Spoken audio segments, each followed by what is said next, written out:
आप उसे ले जाइए, पर ध्यान रहे उसके आगे चाबुक ऊंचा न करे। चाबुक ऊंचा करते ही वह चमक जाती है और जिधर उसका मुंह होता उधर ही दौड़ना शुरू कर देती है।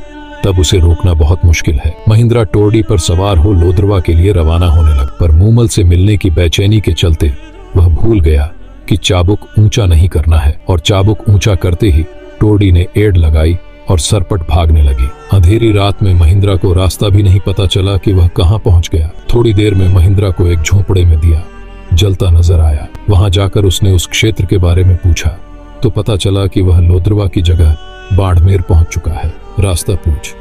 जब महिंद्रा लोद्रवा पहुंचा तब तक रात का तीसरा प्रहर बीत चुका था। मूमल उसका इंतजार कर सो चुकी थी। उसकी मेंढी में दिया जल रहा था। उस दिन मूमल की बहन सुमल भी मेंढी में आई थी।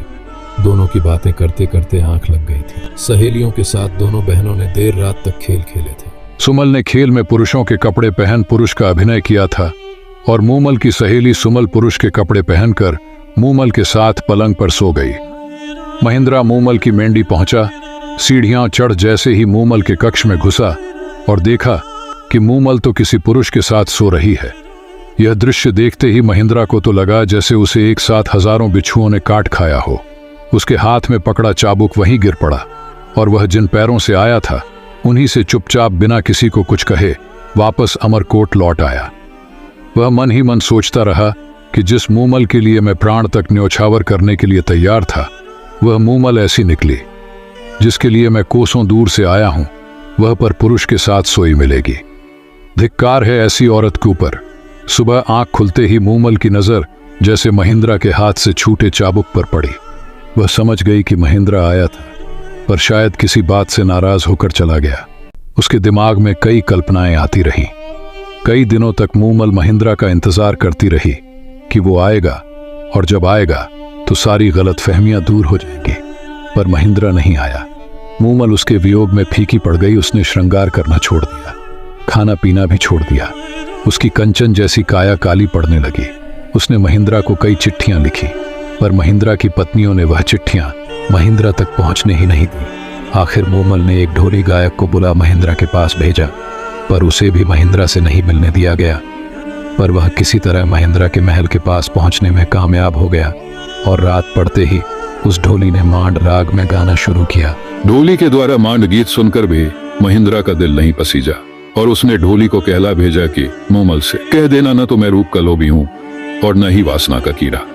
मैंने अपनी आंखों से उस रात उसका चरित्र देख लिया है। जिसके साथ उसकी घनिष्ठता है उसी के साथ रहे। ढोली द्वारा सारी बात सुनकर मूमल के पैरों तले की जमीन ही खिसक गई। अब उसे समझ आया कि महिंद्रा क्यों नहीं आया। मूमल ने तो सपने में भी नहीं सोचा था कि उसे ऐसा कलंक लगेगा।